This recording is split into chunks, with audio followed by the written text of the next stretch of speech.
বিসমিল্লাহির রহমানির রহিম। আপনাদেরকে বাবার ছেলের সাত কৃষিতে স্বাগতম জানাচ্ছি। আশা করি সবাই আপনারা ভালো আছেন।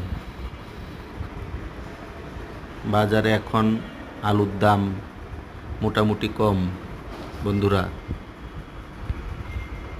এই কম দামে আলু কিনে বাচ্চাদের খুব পছন্দের একটা খাবার আপনি তৈরি করে দিতে পারেন।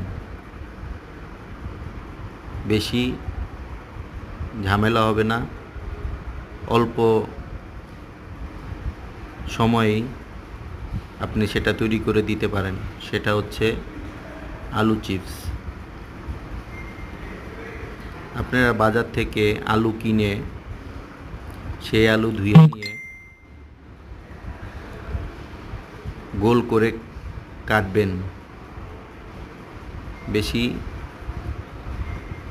মোটা যাতে না হয়, পাতলা করে কাটবেন। তারপর সেটা সিদ্ধ করে নেবেন।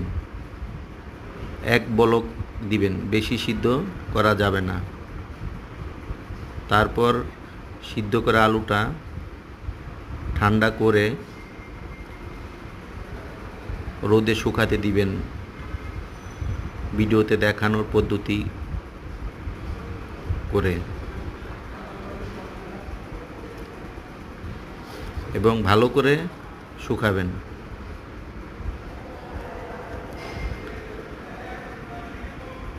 শুকানো আলু আপনি এয়ারটাইট কন্টেনারে রেখে সারা বছর বাচ্চাদের খেতে দিতে পারবেন। বড়রাও এই চিপস খেতে পারেন।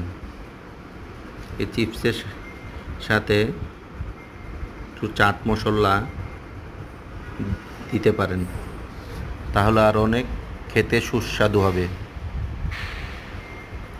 বাজারে নানা রকম চিপস পাওয়া যায়, সেই চিপসে অনেক কেমিক্যাল থাকে যা বাচ্চাদের জন্য অনেক ক্ষতিকর। তাই নিজের হাতের তৈরি আলু চিপস বাচ্চাদের খেতে দিবেন। এটা বাচ্চাদের অনেক উপকারে আসবে। আমার ভিডিওটা দেখার জন্য আপনাদেরকে অনেক অনেক ধন্যবাদ। আমার চ্যানেলটি সাবস্ক্রাইবার করে দিবেন আশা করি। আবার অন্য কোনো ভিডিওতে দেখা হবে। ধন্যবাদ আপনাদেরকে।